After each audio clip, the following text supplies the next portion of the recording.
Bien, bonjour à tous. Merci d'être là, bienvenue.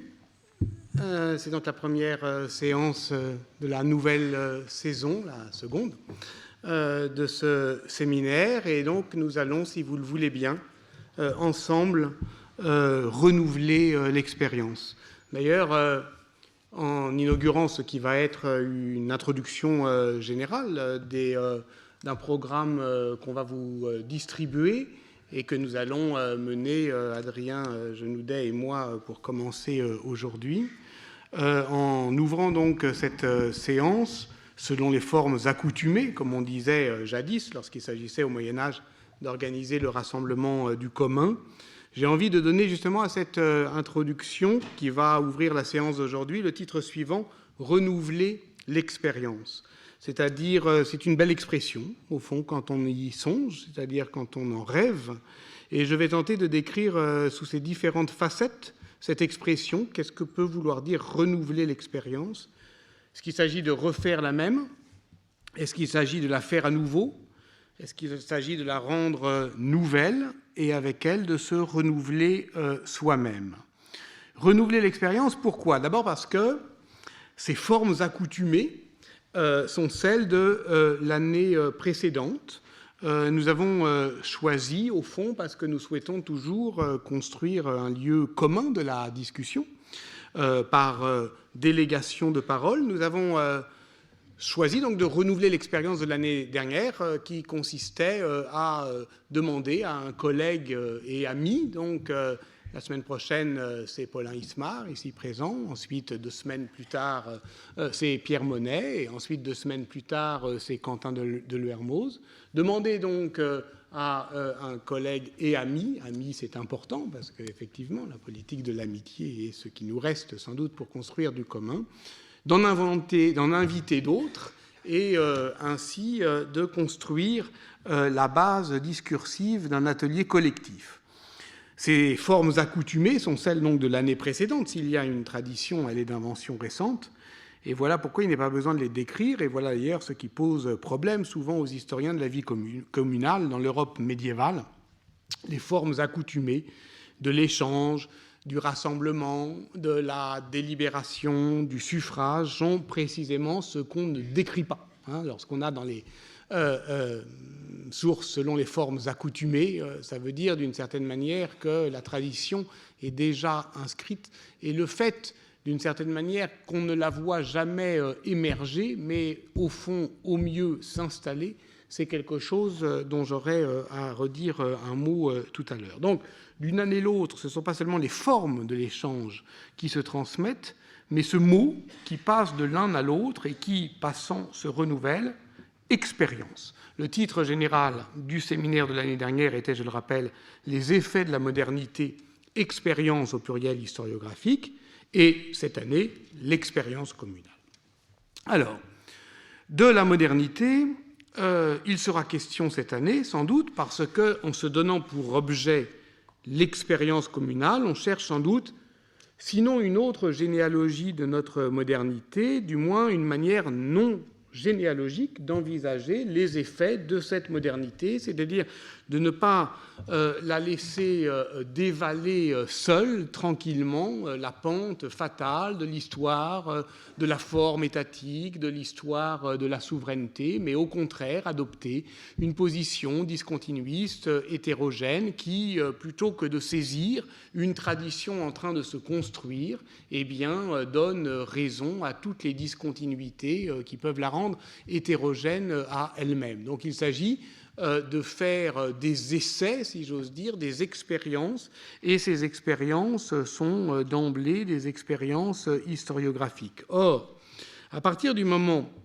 où on tente une histoire de la modernité qui est décrochée de la pente fatale de la souveraineté, mais qu'on cherche effectivement à la rendre par ce tireté des expériences communales, eh bien, le terme d'expérience qui désignait la démarche l'année dernière désigne aujourd'hui l'objet.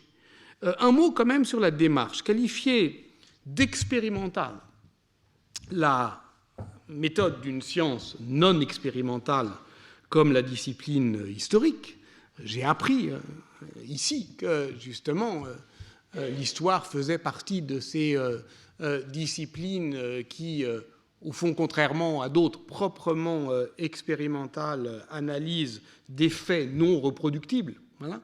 Et que cette distinction entre les faits non reproductibles qui n'ont lieu qu'une fois et ceux que l'on peut reconstituer, réexpérimenter à nouveau, eh bien, contrairement à une idée reçue, elle ne sépare pas les sciences de l'homme des sciences expérimentales, mais elle passe à l'intérieur de chaque science expérimentale. Il y a une biologie évolutive, une autre qui ne l'est pas, et c'est vrai aussi pour la chimie, pour la physique, etc. En tout cas, le fait de considérer qu'on peut avoir un usage expérimental d'une discipline comme l'histoire qui ne l'est pas est caractéristique, me semble-t-il, du tournant pragmatique au mi-temps des années 90. Je ne vais pas être très long sur ce plan-là, mais enfin, à partir du moment où on utilise ce qui est devenu le mot de passe, en fait, de notre communauté, de ce petit nous des historiens, expérience, on doit quand même essayer de comprendre ce qui se cache derrière lui. On peut se reporter pour cela au livre paru en 1995, justement, sous la direction de Bernard Le Petit, sous le titre « Les formes de l'expérience, une autre histoire sociale », qui était le manifeste en acte de ce qu'on a appelé le tournant critique, enfin l'un des tournants critiques de la revue Les Annales au début de la décennie. S'agissait-il, comme le proposaient Jean-Yves Grenier et Bernard Le Petit dans leur note critique parue en 1989, justement, dont on comprend bien évidemment qu'elle s'inscrivait aussi dans un contexte, disons, un horizon d'attente politique, cette note critique de 1989 à propos d'Ernest Labrousse qui s'appelait justement « L'expérience historique ». S'agissait-il donc de constituer le socle empirique de la discipline en référant la réalité qu'elle vise à construire l'expérience vécue des acteurs?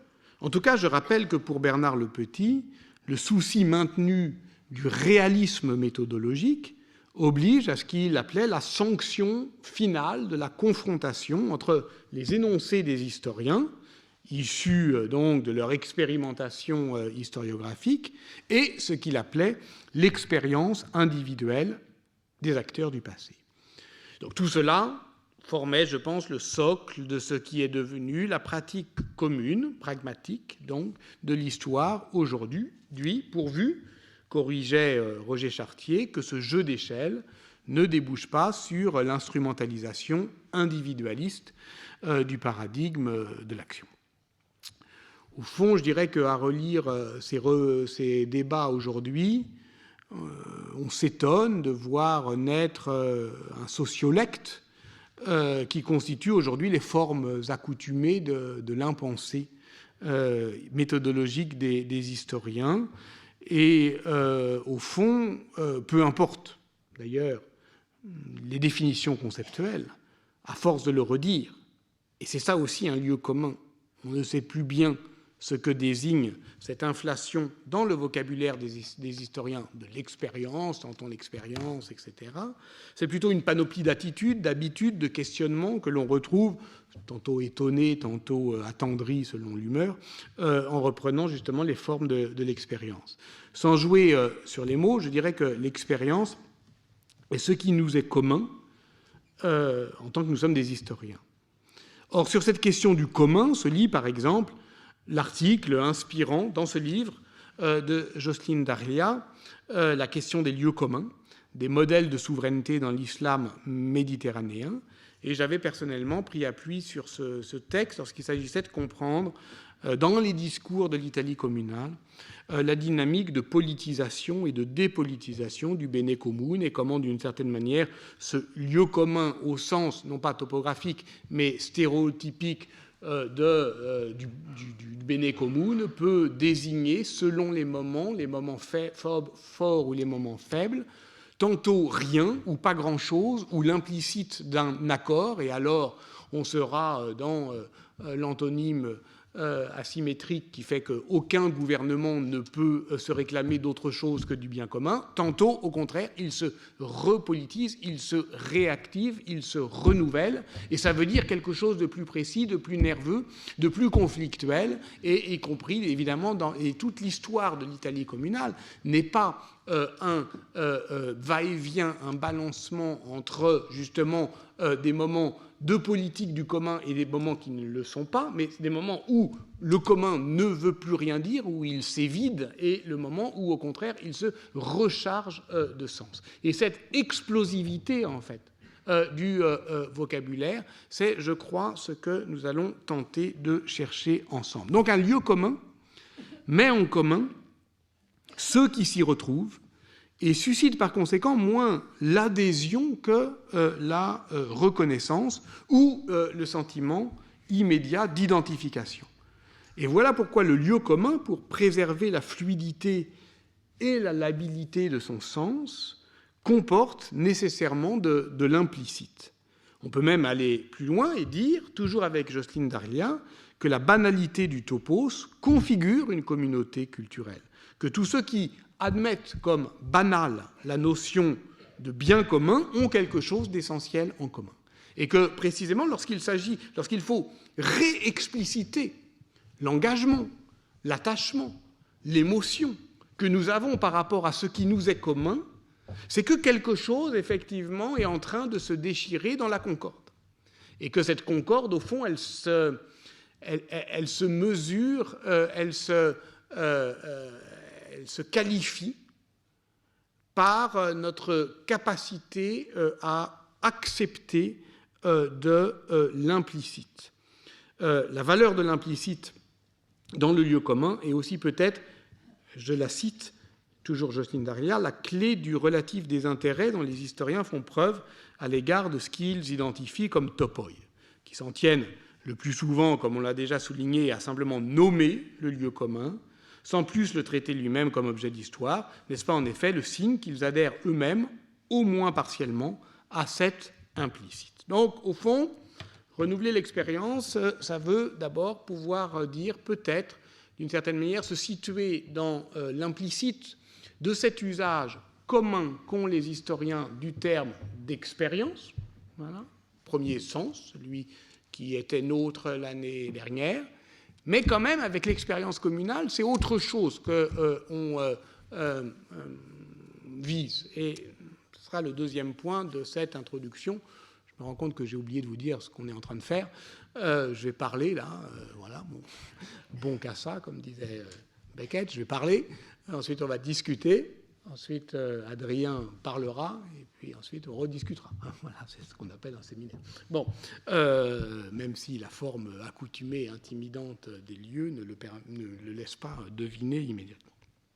Nous voilà donc ramenés de l'expérience comme démarche historique à l'expérience comme objet d'histoire, puisqu'il s'agira bien de cela cette année avec l'expérience communale que je sente d'introduire et dont on verra comment ensuite se déploieront les différentes séances. Comment la définir, cette expérience ? Cette fois-ci, au sens d'objet d'histoire. Je vous rappelle que le terme d'expérience signifie, dès le XIIIe siècle, une connaissance acquise par la pratique. C'est ainsi que ça apparaît chez Brunetto Latini, par exemple, dans Le Trésor. Et par extension, la somme de ces connaissances accumulées. On dira alors une longue expérience. Donc ça peut vouloir dire à la fois ce qui s'impose par expérience individuelle et ce qui va se transmettre. Donc, toujours dans ce mot qui est, voyez, plus complexe qu'il n'y paraît, l'expérience désigne donc, signal littré, à la fois l'acte d'éprouver ou d'avoir éprouvé et la connaissance des choses par un long usage, la longue expérience. Une jeune souris de peu d'expérience crut fléchir un vieux chat, c'est dans La Fontaine. Voilà pourquoi, lorsque Claude Bernard définit en 1878 ses principes de médecine expérimentale, il joue de cette ambivalence du mot en français pour donner dans un sens concret le nom d'expérience aux faits qui nous fournissent cette instruction expérimentale des choses. Alors, dans ce buissonnement de sens, comment se frayer un chemin ? Je vous propose d'utiliser, comme souvent, la poésie comme leçon d'exactitude et d'user du fil étymologique pour trancher, retrancher, émonder, enfin se faire un chemin, quoi. Philippe Lacoue-Labarthe, dans un texte intitulé « La poésie comme expérience », paru en 1997, ramène cette notion, l'expérie, au radical, per, qui désigne à la fois le passage et par periculum, le danger. Donc, expérimenter, c'est passer à travers, aller jusqu'au bout, toucher la limite. Voilà ce qu'est tenter ou mener une expérience. Et l'expérience est donc, pour un poète comme Henri Michaud, ce moment de confiance, de bascule, disons de courage, où l'on se confie au pouvoir du déséquilibre. C'est ce qu'il écrit dans Passage. Non, pas question de paix, nous sommes inépuisables en expérience. Nous sommes inépuisables en expérience. Marielle Massé commente ce passage dans son dernier livre, Style, critique de nos formes de vie, parce qu'il y va de notre capacité à supporter ce que Walter Benjamin appelle justement la chute du cours de l'expérience, son dépérissement, son aveuglement, son affadissement, son affaiblissement, pour reprendre toutes les lectures catastrophistes que peuvent faire de Benjamin, Adorno ou Agamben. En fait, non, on ne peut pas accepter ça. Et d'une certaine manière, c'est affaire de style. On ne peut acquiescer à l'idée d'un appauvrissement de l'expérience. Nous sommes inépuisables en expérience. Là est le danger, là est le fait que nous ne serons pas en paix, que le style ne se perd pas, puisque la vie humaine a cette ressource de rénovation gestuelle, on peut refaire les gestes, de renouvellement, que de ressources et que de réengagement dans des allures, dans des usages. Je cite Marielle Massé, il n'y a pas d'appauvrissement de l'expérience, donc, puisque l'expérience est le fait même de la réserve, de la ressource, de l'envoi, de l'ouvert. Il n'y a pas de disparition du style, c'est-à-dire du fait que les vies prennent forme. De même qu'il n'y a pas de non-lieu et qu'il n'y a pas de vie nue. Mais il y a telle expérience qui disparaît, telle forme de vie, tel geste, tel régime d'objets, et plus clairement encore, telle langue ou telle espèce, qui est elle-même comme une idée complète du vivre. Ça me paraît assez beau et juste, et ça me paraît effectivement poser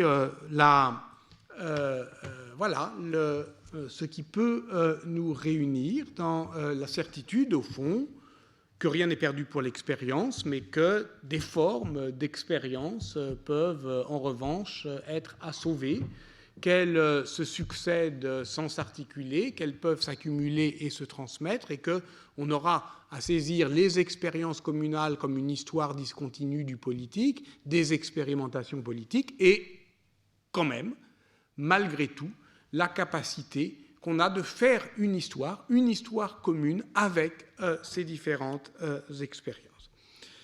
Ce qui fait l'inépuisable de l'expérience, ce pourquoi nous sommes inépuisables d'expérience, c'est précisément qu'elles peuvent se renouveler, revenir à nouveau et nous rendre nouveaux. Ainsi pourrait-on s'appuyer provisoirement sur la manière empiriste et vitaliste dont Gilles Deleuze s'empare de la notion d'expérience. Sa réévaluation philosophique de l'expérience passe par une relecture de David Hume dans Empirisme et subjectivité. Pour Hume, il s'agit, pose d'emblée Deleuze, de substituer à une psychologie de l'esprit une psychologie des affections de l'esprit. Et le sujet n'est donc pas constitutif de l'expérience, contrairement à la position kantienne, puisque c'est à l'intérieur d'elle, de l'expérience, que le sujet se constitue, et en ceci, il n'est pas un sujet universel, mais foncièrement un sujet pratique. Je m'appuie ici sur l'analyse d'Anne Sauvanargues dans son livre Deleuze, L'empirisme transcendantal, qui est paru en 2010, qui montre que le donné de l'empirisme est l'expérience d'une collection de perceptions distinctes du monde, croyances, habitudes, affects, sensations, impressions, passions, que toutes diffèrent, que toutes nous séparent, et que, justement par le fait qu'elles diffèrent et nous séparent, si l'on veut produire une expérience commune, elle ne sera toujours que la résultante provisoire de ces différences.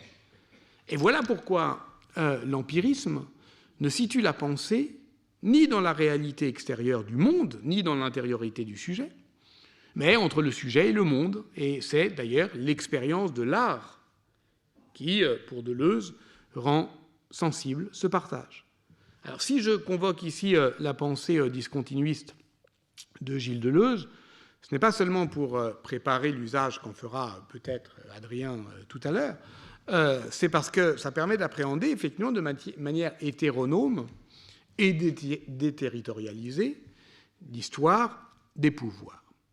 Mais on pourrait aussi saisir cette histoire des pouvoirs à partir d'un autre point de répulsion.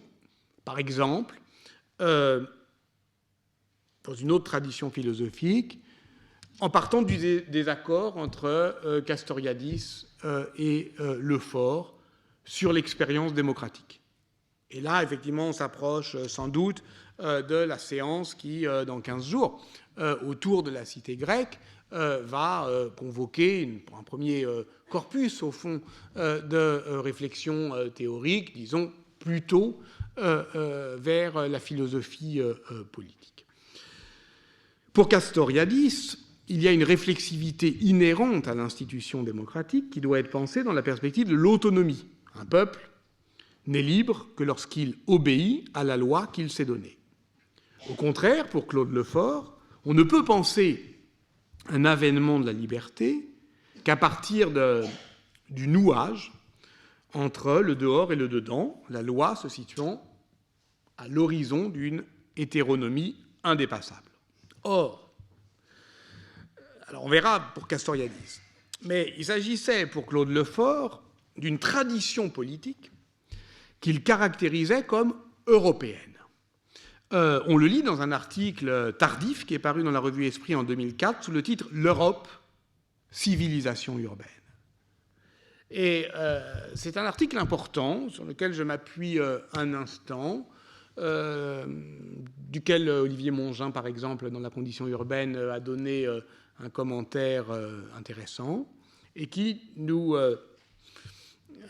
situe effectivement là où on va être, je dirais, pas exclusivement, mais pas accidentellement non plus, lorsqu'on parle de l'expérience communale, c'est-à-dire prioritairement en ville.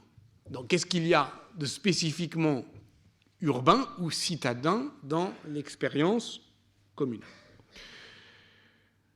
Alors qu'on sait historiquement que, par exemple au Moyen-Âge, la commune urbaine n'est qu'une des déclinaisons d'un mouvement, disons, communaliste qui n'a rien de spécifiquement urbain. Ben, c'est parce que la ville est le lieu d'une triple expérience. Une expérience corporelle, une expérience publique et une expérience politique. Une expérience corporelle, parce qu'elle est faite d'écarts, d'intervalles, de trajectoires, de tissus narratifs, parce que d'énonciations, parce que, au fond, la ville est affranchissement des corps parlants, ne serait-ce que parce qu'elle permet des trajectoires infinies dans un espace circonscrit. Mais c'est aussi une expérience publique de mise en scène de soi, d'exposition, où l'on s'expose au commun, et cette flânerie baudelairienne, entre solitude et multitude, pose la question de l'extériorité, de la mise en scène de soi, et surtout de la mise en puissance de la solidarité. Et c'est enfin, et c'est ça qui nous intéresse peut-être le plus, une expérience politique qui fait advenir ou pas la res publica. C'est dans cette territorialisation politique que se comprend l'émancipation communale, mais comme potentialité du devenir historique, qui la fait advenir ou pas. Et c'est en cela, effectivement, que l'expérience est toujours incertaine. Parce qu'il y a des villes qui développent la forme communale et d'autres, Le plus souvent, pas. Claude Lefort écrit alors ceci. « La révolution démocratique moderne se reconnaît à cette mutation. Point de pouvoir lié à un corps. Le pouvoir apparaît comme un lieu vide et ceux qui l'exercent comme de simples mortels qui ne l'occupent que temporairement ou ne sauraient s'y installer que par la force ou la ruse. » Là, c'est le fort lecteur de Machiavel qui écrit. Que par la force ou la ruse. Point de loi qui puisse se fixer dont les énoncés ne soient contestables. Voici pourquoi, et je reprends ici le propos général qui nous rassemble, par expérience communale. Nous envisagerons donc, et j'achève là le deuxième point de cette introduction, à la fois trois choses. La première, c'est l'expérimentation politique d'un gouvernement du commun. Elle se manifeste à certains moments de l'histoire. Elle précipite certaines formes politiques qui sont plus ou moins durables, notamment dans les régimes urbains. Mais elle constitue aussi une potentialité du devenir historique de toute société politique. Il existe donc une histoire discontinue de ces expériences qui ne se laisse pas circonscrire dans le grand récit de l'histoire de la souveraineté. Et cette tradition, elle est transmise, elle est rêvée, elle est constamment réinventée, renouvelée, elle forme, dans sa deuxième acceptation, l'expérience communale comme devenir. Mais on l'entendra également dans un troisième temps, et au fur et à mesure qu'on s'approchera du contemporain, et surtout dans la dernière séance, avec le partage du sensible propre aux expériences contemporaines, en particulier la Commune de Paris, dont Quentin de Lermoz nous montrera comment, au fond, elle peut se rétroprojeter sur d'autres expériences. On l'entendra donc comme expérience sensible, dans un sens travaillé par l'histoire des émotions politiques. Qu'est-ce que ça fait de faire commune ? Qu'est-ce que ça fait vraiment ? Je veux dire corporellement. En quoi faire commune affecte-t-il les vies de ceux qui s'y engagent, qui s'y abandonnent, qui s'y risquent, qui s'y exposent. Donc il convient d'expliciter, et ce sera mon troisième point, les raisons pour lesquelles je dis affect, risque, peuple exposé, au sens de Didier Huberman, peuple en larmes, peuple en armes. Pourquoi aujourd'hui, et particulièrement aujourd'hui, nous sommes affectés par cette question ?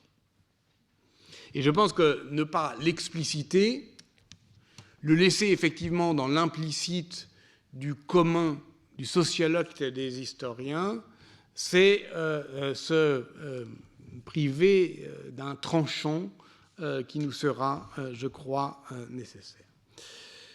Ce qui en constitue l'actualisation, sinon le renouvellement.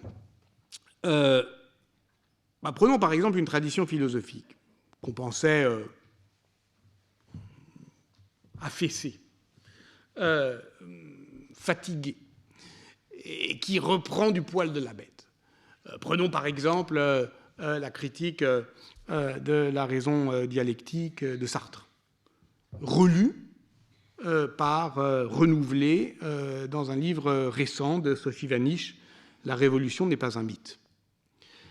Jean-Paul Sartre, dans la critique de la raison dialectique, distinguait les collectifs des groupes en fusion et les groupes en fusion des groupes assermentés. Les premiers, les collectifs, sont des regroupements d'individus inertes. Nulle liberté n'y préside. Il les décrit de manière assez banale, d'ailleurs, selon la psychologie de la foule, avec des mouvements informes, il appelle ça inertes, qui sont ceux de la contagion, etc. Le passage du collectif au groupe est comme un changement d'état en physique ou en chimie, qui est produit par la nécessité d'agir. Cette dissolution dans le groupe, il l'appelle, avec Malraux, dans La Voie royale, l'apocalypse. Et Sartre décrit classiquement, justement, cette transmutation à partir d'un récit qui est la prise de la Bastille. Au départ, la ville et la foule La ville, dans sa configuration totalisante et totalisée, c'est l'état de siège qui la détermine comme contenant, et la foule, elle est, je cite Sartre, scellée par l'acte militaire qui la produit comme foule enfermée. C'est la nasse. Donc, ça crée ce que Jaurès appelle une situation de haute température historique, qui crée le groupe en fusion. Sartre produit une description qui est purement philosophique, si on la relit aujourd'hui, qui est, je dirais, hallucinatoire, de la prise de la Bastille. Intéressant de la comparer avec d'autres choses qu'on a pu lire l'année dernière, comme Éric Vuillard, le 14 juillet, par exemple. Cette fusion d'une praxis ressemble, commente Sophie Vanish, à ce que les sciences sociales appellent aujourd'hui la désectorisation, c'est-à-dire ce moment créateur d'un événement historique dans le champ social. Cette effervescence crée une explosion de la liberté, mais le groupe en fusion est instable. Donc dès l'action réalisée, il risque de disparaître. Et pour qu'il ne s'effondre pas, comme un soufflet, pour qu'il produise dans la réciprocité médiée sa propre inertie, il lui faut user d'une fonction consolidatrice que Sartre appelle le serment, et qui désigne à la fois ce que les médiévistes, les modernistes, enfin tout le monde, les antiquisants, appellent une conjuration, le fait de jurer ensemble, mais au-delà, c'est toute capacité de limiter cette liberté du dedans par la violence. Et c'est ce que Sartre appelle terreur. Le tiers, je le cite, le tiers régulateur découvre dans la peur décroissante du danger la véritable menace qu'il faut compenser par une peur croissante de détruire le groupe. C'est intéressant, aujourd'hui. Mais aujourd'hui. Je relis. Le tiers régulateur découvre dans la peur décroissante du danger la véritable menace qu'il faut compenser par une peur croissante de détruire le groupe. On doit donc bien comprendre pourquoi cette description retrouve une acuité, sinon une actualité, pourquoi l'on est tenté de renouveler l'expérience. C'est que faire commune est devenu notre morale politique minimale, notre mot d'ordre faute de mieux. Je parle en tout cas d'une certaine pensée critique, non seulement radicale. Non seulement la commune n'est pas morte, mais elle revient, lisait-on en 2014 dans « À nos amis ». Ce pacte de se confronter ensemble au monde, cette qualité de lien qui consiste à consentir à se lier, c'est la nouvelle manière de faire force, ajustée à la fois aux espérances révolutionnaires, mais aussi à la volonté de faire fructifier son capital d'autochtonie, qui est peut-être effectivement ce qu'il y a d'impérieux politiquement, c'est-à-dire desserrer, on va dire, la tenaille entre les cosmopolites et les enracinés. C'est-à-dire accepter de faire force, de rassembler ces forces là où on est. C'est-à-dire faire fructifier, oui, ce que les sociologues appellent le capital d'autochtonie, là où on est. Et d'une certaine manière, cela permet de produire des nous localisés. Et c'est cela aussi l'expérience communale. Je cite encore, page 221, à nos amis. Le propre de la situation à laquelle une commune fait face est qu'à s'y donner entièrement, on y trouve toujours plus que ce qu'on y amène ou que ce qu'on y cherche. On y trouve avec surprise sa propre force, une endurance et une inventivité que l'on ne se connaissait pas, et le bonheur qu'il y a à habiter stratégiquement et quotidiennement une situation d'exception. C'était en 2014, mais nous avons connu depuis ce que Patrice Maniglier, dans le numéro spécial qu'il a dirigé pour la revue Les Temps modernes intitulé « Nuit debout et notre monde », ce qu'il a appelé donc, et pourtant avec beaucoup d'empathie, puisqu'il tente d'écrire de l'intérieur, l'expérience de Nuit debout, ce qu'il a appelé donc beaucoup d'ennui, une certaine tristesse, un sentiment de vacuité. Qu'il décrit ainsi: l'assembléisme est la maladie du rassemblement politique. On se réunit, on débat, on finit par débattre sur le débat, mais comme il le fait remarquer, rien ne menace plus le débat que cet impératif de débattre, d'où le spectacle morne d'un rituel essentiellement soucieux d'obéir à ses propres règles, à l'époque en particulier celle inflexible de l'égalité du temps de parole. Et au fond, ce qui est intéressant dans ce texte de Maniglier, très intéressant pour nous, c'est que justement, il ne se contente pas de faire la chronique des manques, des échecs, voilà. Il décrit un mouvement qui ne revendiquait rien, qui affrontait l'expérience morale du déni de reconnaissance, qui assemblait des corps comme des corps dans une masse amoureuse d'elle-même, qui rendait visible une agglomération des incertitudes dans nos rapports aux autres lieux, donc, je le cite, une désertion morale des lieux de notre vie. Nous désertons, oui, mais vers l'intérieur. Nous sommes ici, non pas parce que nous pensons que ce lieu est le nôtre, mais parce que nous ne nous sentons plus appartenir aux lieux qui nous sont attribués. Et ça, à y bien y réfléchir, être ici, non pas parce que nous pensons nôtre, c'est ici, mais parce que nous ne nous sentons plus dans les lieux assignés, est quand même une expérience, à mon avis, puissamment historique, qui mériterait d'être testée dans d'autres situations. Et voilà, au fond, pourquoi cette présence était floue, incertaine, frêle.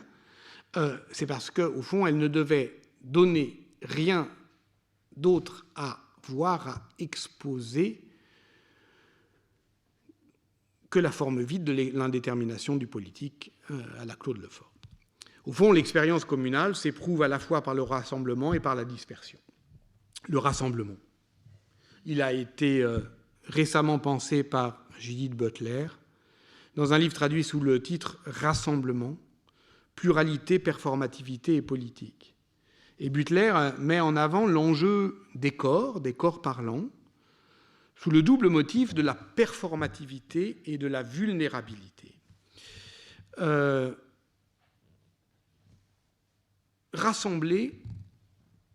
Se rassembler consiste à se rendre vulnérable. Et on le voit, par exemple, très bien dans les émotions médiévales. Il n'y a pas besoin de violence, il n'y a pas besoin de revendication, il n'y a même pas besoin de leader, de mot d'ordre. Le seul fait d'assembler des corps parlants, d'en faire une cible pour la répression, c'est cette vulnérabilité qui crée la performativité du fait de s'assembler. Voilà. Et ça, c'est quelque chose, effectivement, qu'on ressent aujourd'hui très fortement. Judith Butler refuse l'idée qu'il puisse y avoir une généalogie de la fonction revendicatrice des rassemblements et écrit « Tant que l'État contrôle les conditions de la liberté de rassemblement, la souveraineté populaire est un instrument de la souveraineté étatique.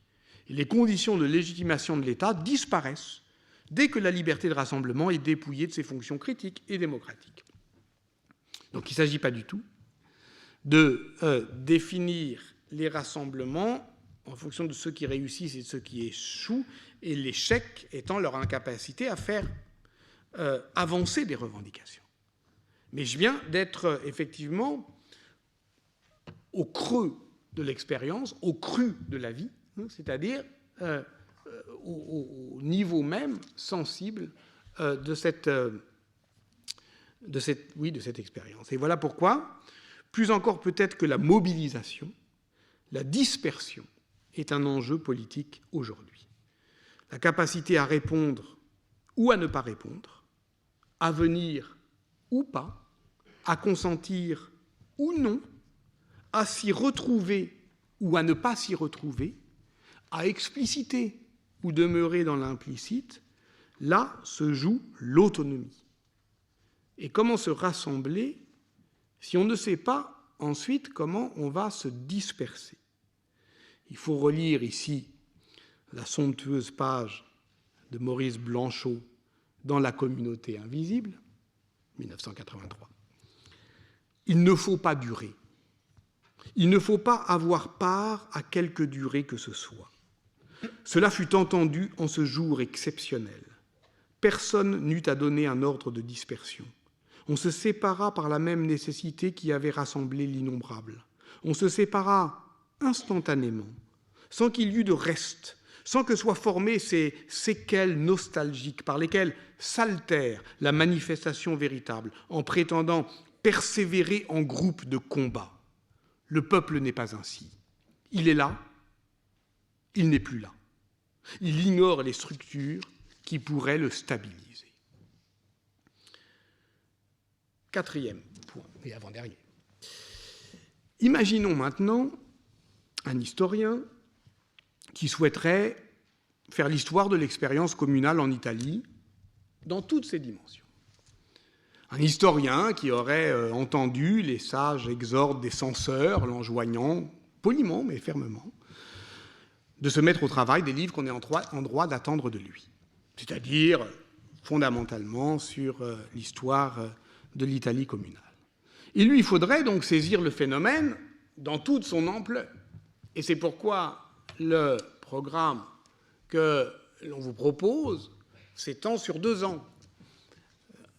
Cette année, l'expérience communale saisit effectivement dans toute l'ampleur chronologique, transdisciplinaire, avec des expériences situées, la cité grecque dans 15 jours, le rapport de la commune et de la confessionnalisation dans 4 semaines avec Pierre Monet et la question de la sociologie historique weberienne au fond des villes allemandes, et puis ensuite plutôt l'expérience sensible de l'émotion politique telle qu'elle se définit par l'anthropologie de la Commune de Paris rétroprojetée sur d'autres expériences sensibles avec Quentin de Lermoz pour la dernière séance.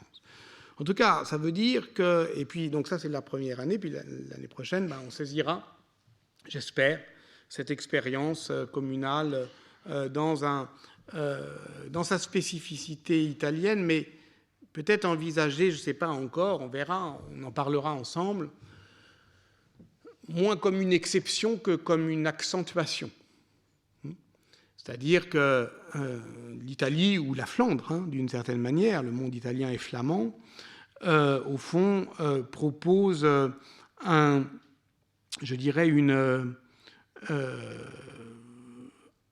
paroxysme d'un mouvement européen. Dans l'histoire de l'Europe urbaine, justement, j'avais tenté avec Denis Mingeot de proposer une géographie différenciée de l'émancipation urbaine en Europe en dessinant un gradient d'autogouvernement du plus intense, du plus effervescent, disons le modèle italien ou flamand, au plus relâché, disons le monde russe et d'Europe centrale, Novgorod excepté, en tentant justement de ne pas faire une cartographie des manquements, c'est-à-dire que c'est une géographie différenciée. Ça ne veut pas dire que là où l'autogouvernement ne se réalise pas pleinement, c'est qu'il y manque quelque chose. Il faut au contraire saisir cette histoire dans une grammaire commune de la gouvernementalité, délibération, suffrage, etc. Et cette histoire, elle est contrastée parce qu'elle peut se ramener à quelques principes de causalité. On en avait suggéré 3, mais il y en a sans doute d'autres, et de cela, il faudra discuter. Disons, il y a quand même un indice de développement économique qui explique pourquoi les 2 Italies n'ont pas le même devenir communal, pourquoi la Normandie et la Picardie agissent différemment à partir du XIIe siècle. Il y a une question aussi qui est liée à l'intensité et à l'ancienneté des traditions corporatives, parce qu'il faut bien, d'une certaine manière, qu'une habitude préexiste, une disposition pour que, effectivement, se fixe et se fige l'expérience communale. Et sans doute y a-t-il aussi, et peut-être surtout, des contextes englobants de la souveraineté qui consiste à dire quel désordre doit-on conjurer. Étant entendu que nous savons aujourd'hui que pour le mouvement communal européen d'une manière générale, il est dans la poursuite du mouvement de paix et qu'il faut bien qu'il y ait au fond un manque à combler, une lacune de souveraineté à conjurer pour que effectivement se déclenche le mouvement. Il y aurait donc au fond la manière dont on aura à le saisir, c'est peut-être de comprendre le rapport entre conjuration et conspiration, construire des comparables, proches et lointains, proches, Italie septentrionale, Flandre, lointains, c'est-à-dire en quoi ce modèle est, comme le pensait Claude Lefort, mais comme le pensait aussi avant lui Max Weber, spécifiquement européen. Qu'est-ce que c'est que cet idéal type de la conjuration, justement, qui crée le groupe assermenté de Max Weber. Comme l'a montré Florence Hulac, qui va venir parler dans 4 semaines, la conjuration, c'est un modèle théorique pour Max Weber.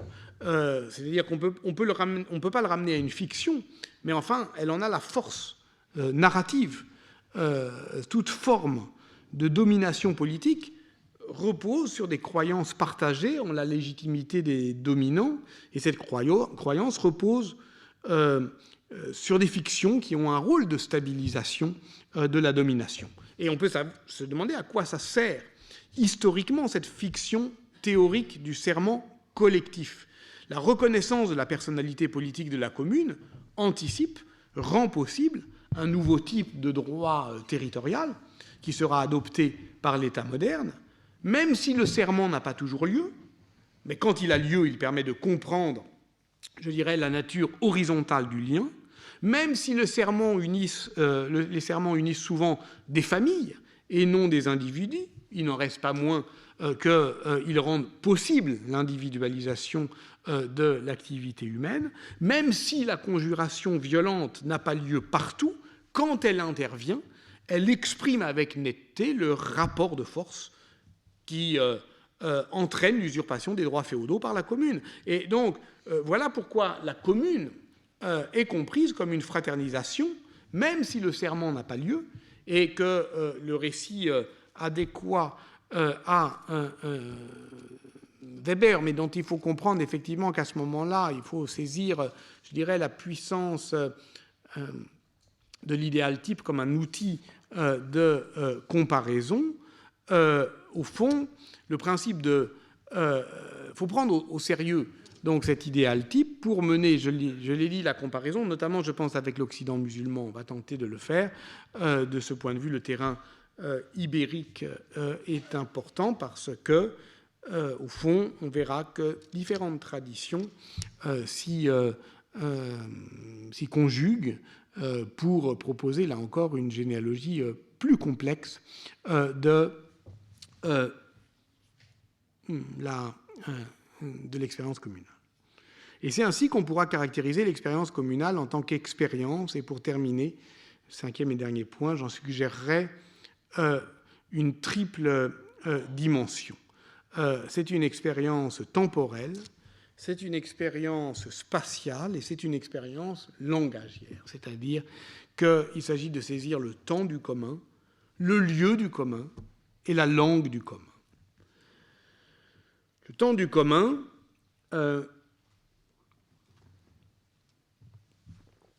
commune, mot nouveau et détestable, on connaît le cri du cœur de Guibert de Nogent au XIIe siècle, et il faut toujours ramener cette expérience du temps à sa force explosive, prendre la mesure du scandale, de l'indignation, je prends les exemples les plus banals, les plus célèbres, l'indignation par exemple de l'évêque Othon de Freising lorsqu'il accompagne son neveu, l'empereur Frédéric Barberousse, en Italie du Nord en 1154, dans ce qu'il croit être une tournée triomphale pour ressaisir les droits souverains de l'empereur, et dont il se comprend en fait que c'est l'inventaire des différences, et des différences irrattrapables. C'est-à-dire que l'Italie est devenue un pays de ville et il comprend immédiatement qu'il ne pourra plus reprendre les droits impériaux. Impressionné par leur prospérité, scandalisé par leur autonomie, l'auguste prélat allemand s'indigne donc de l'indiscipline des Italiens. Ils aiment si fort la liberté qu'ils refusent tout excès de pouvoir et préfèrent pour les diriger des consuls à des chefs. Et c'est un scandale. Voilà, le scandale est dans le fait que les Italiens se choisissent des consuls, c'est-à-dire ornent d'un beau nom latin, d'un souvenir de la Rome antique, cette détestable habitude de délibérer, consulere. Et de cela, on devra faire l'histoire effectivement pratique, pragmatique, calme, mais en n'oubliant jamais l'explosivité, la puissance d'indignation de ceux qui voient ça pour la première fois. Or, ce qui est très intéressant, c'est que on ne saisit jamais cette effervescence. On saisit seulement sa stabilisation dans les normes. Un des sports préférés des historiens de l'Italie communale, c'est de repérer les premières attestations documentaires de l'apparition des consuls dans leur ville. 1081 à Pise, 1095 à Asti, 1097 à Milan. Mais dès qu'ils apparaissent, ils sont déjà là. À aucun moment, on nous dit, et pour la première fois, non. La première attestation documentaire nous présente déjà une habitude prise. C'est pour ça qu'il n'y a pas de révolution communale, parce qu'il n'y a rien à commémorer, il n'y a pas d'événement fondateur. Lorsque ça arrive, c'est déjà là. Et il y a, du point de vue documentaire, quelque chose de tout à fait intéressant, comme une sorte d'inversion de relief pour les géographes, vous savez, qui laissent des vals perchés ou des buts témoins. C'est que, justement, ce qui est documenté, ce n'est pas l'effervescence des commencements, c'est la stabilisation. Et donc, on sait, c'est la première attestation, disons, de l'efflorescence documentaire, mais pas de l'effervescence politique. Bon.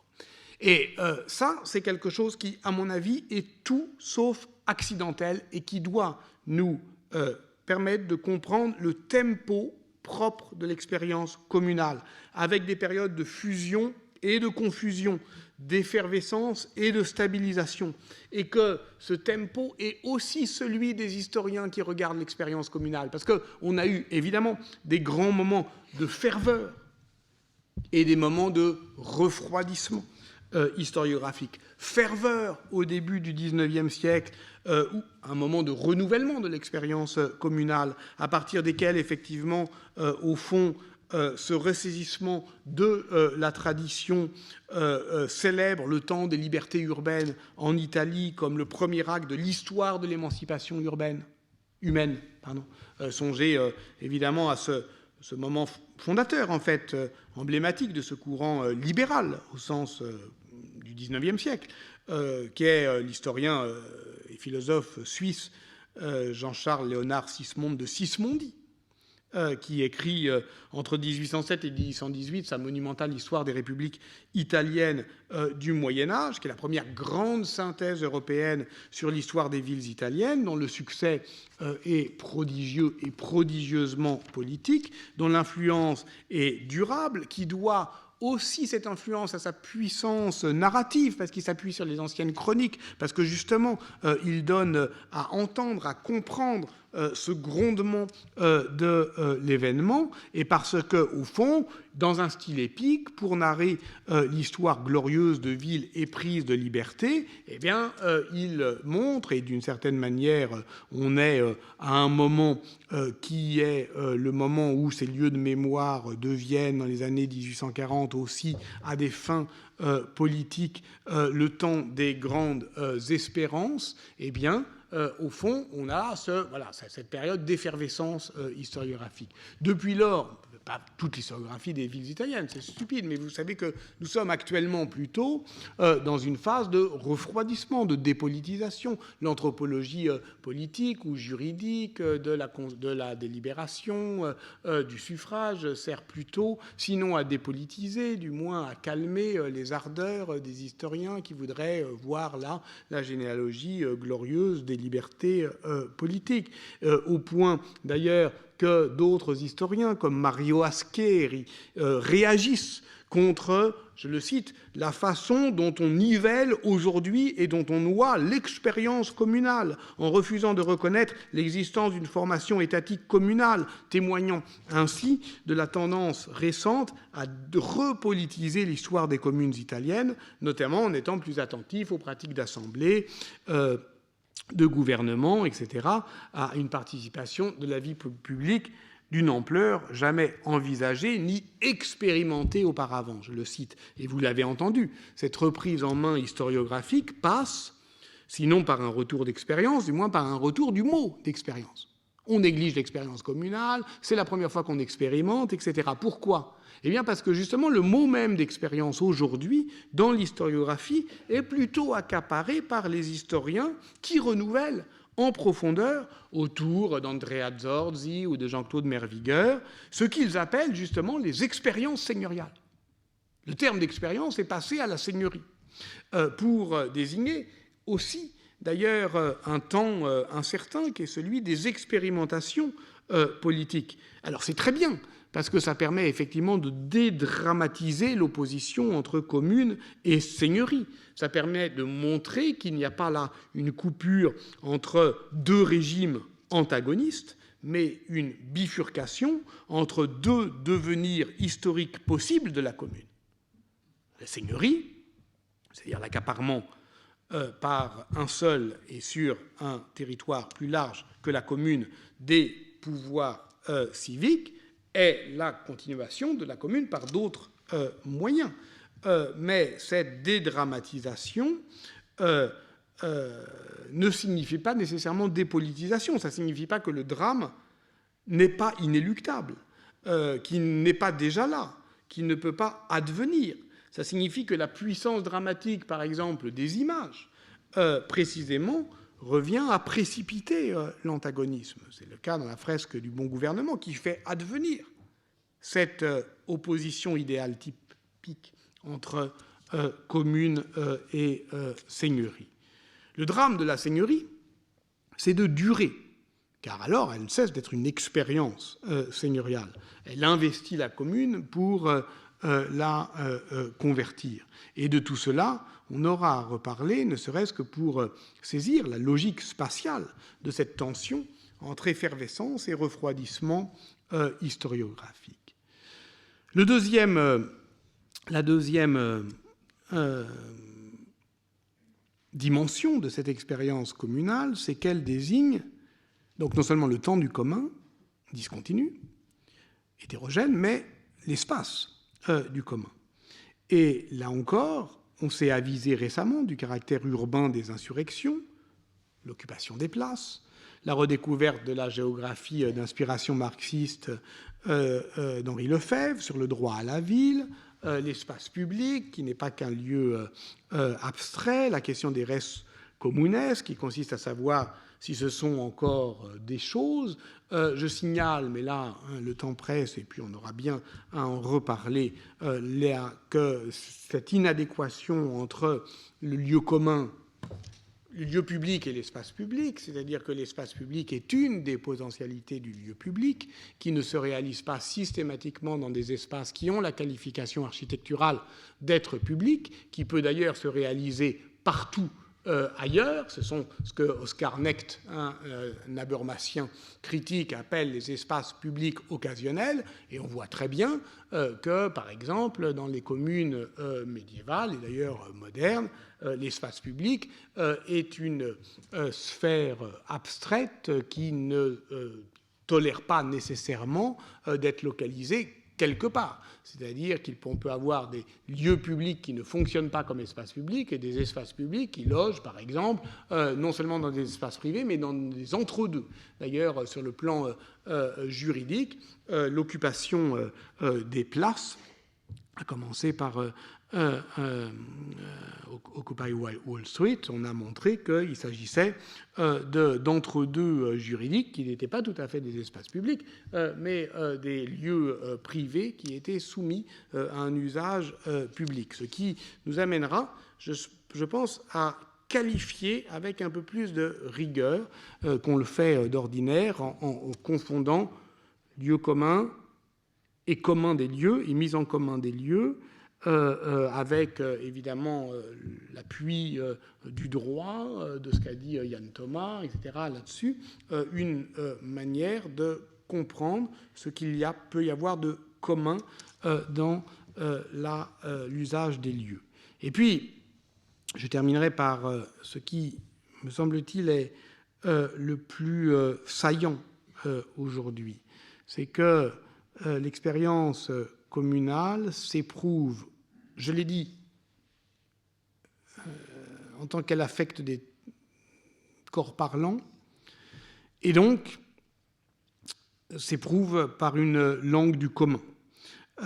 Cette langue du commun, elle décrit finalement ce qu'on peut désigner, qualifier dans une vie politique comme nous appartenant en propre. Au fond, faire commune, c'est faire l'expérience d'une langue commune. Et qu'est-ce que c'est que la communitas ? Eh bien, on l'a déjà dit, toutes les langues néo-latines opposent le commun au propre, et c'est donc l'idée de proprium qui délimite ce qui peut être communis. Donc, par conséquent, il faut, là encore, avec le droit romain, avec Yann Thomas, décrire précisément les choses qui appartiennent à tout le monde et celles qui n'appartiennent à personne. Mais quelle chose le bien commun met-il en commun ? C'est à ce point du raisonnement que le philosophe Roberto Esposito, dans Communitas, origine et destin de la communauté, nous détourne vers une autre philosophie de la communauté, en explorant l'étymologie ignorée et un peu hasardeuse, il faut dire, mais bon, c'est pas grave, les médiévistes aiment bien les étymologies fautives, de communitas, cum munus, qui renvoie à ce munus qui peut désigner conjointement le don, la charge, le devoir. Il en résulte que la communitas est l'ensemble des personnes unies, non par une propriété, mais très exactement par un devoir et une dette. Ainsi trouve-t-on un autre couple d'opposition entre communitas et immunitas. Est commun ce qui est tenu de remplir un office, est immunis, celui qui en est exempté. Et donc, la notion de bien commun peut prendre ce sens très politique, très exigeant, à certains moments de l'histoire urbaine ou de l'histoire tout court.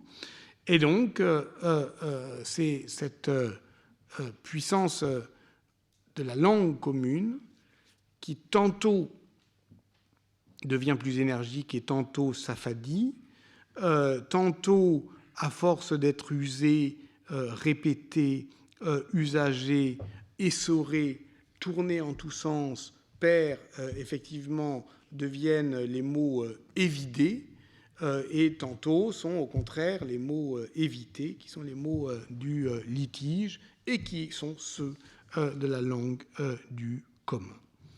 Donc vous voyez, et j'en terminerai par là, que quand bien même l'on voudrait se contenter de penser l'expérience communale dans un cadre historique déterminé, disons les communes de l'Italie médiévale, il ne serait pas très sérieux de ne pas faire tout ce travail, ne serait-ce que pour repérer et, si possible, pas nécessairement neutraliser, mais en tout cas identifier tous les sens subreptices de ce que commune veut dire. parce qu'on ne peut pas faire comme si nous étions face à l'expérience communale, surtout aujourd'hui, dans une position de neutralité. Et on n'a pas nécessairement à décaper ou à désamorcer l'explosivité de cette langue du commun, mais à repérer ce qu'elle peut avoir aujourd'hui à offrir de renouvellement. Parce que l'expérience communale est aussi celle des effets plus ou moins pernicieux de la transparence. À travers elle se discernent ou se confondent différentes expériences situées du rassemblement des corps. Et l'expérience communale, c'est aussi l'empilement des expériences accumulées. Et voilà pourquoi c'est aussi une histoire de lieu, de la capacité des lieux à faire du lieu commun. Voilà pourquoi, comme Adrien Genoudet va nous le dire, c'est aussi, je dirais, une histoire visuelle, parce que, au fond, ce qu'on a à saisir, c'est à partir de ces effets de succession, des effets de transparence. Qu'est-ce qu'on voit de nous à travers ces expériences du passé? Qu'est-ce qu'on voit de nous à travers ces expériences du passé? On peut le deviner dans la manière dont Peter Watkins, en 1999, invente la forme cinématographique de l'histoire adéquate à ce qu'il veut donner à voir, ce qu'il appelait, je le cite, le processus de contestation durable. Je fais allusion évidemment à ce film expérimental qu'est La Commune, qui filme 6 heures durant à la fois l'œuvre collective en train de s'accomplir dans le Paris de 1871 et le renouvellement de l'expérience par le tournage du film en tant qu'il est lui-même une résurgence. Mais cette résurgence expose d'elle-même, avec candeur, avec probité, son artifice, par l'usage de l'anachronisme, puisque c'est, vous vous en souvenez peut-être si vous avez vu le film, une équipe de télévision qui vient interviewer ceux qui sont en train de faire l'expérience de la Commune de Paris. Donc, historiquement et artistiquement, ce film constitue, et dans les deux sens que j'ai tenté de thématiser, une expérience. Et comme l'écrit Antoine Debec dans l'Histoire caméra, Watkins filme à la fois son propre film et l'histoire de la Commune, les deux en train de se faire et de se défaire. De se faire et de se défaire. Ce qui se fait et se défait, c'est l'action et l'attente, c'est l'espoir et la peur, c'est la parole vive et la lassitude des corps, c'est cet effet physique, lancinant de la fatigue, et c'est effectivement cette expérience projetée du commun, pour reprendre le titre de ce qui va suivre. Voilà ce que j'avais à vous dire pour commencer. Peut-être, avant de t'entendre, Adrien, si vous avez des remarques, des critiques, des suggestions, vous savez qu'on est dans une sorte de radicalité un peu... c'est 3 heures sans pause, donc c'est rude. Ça crée des effets. Donc voilà, la discussion est ouverte.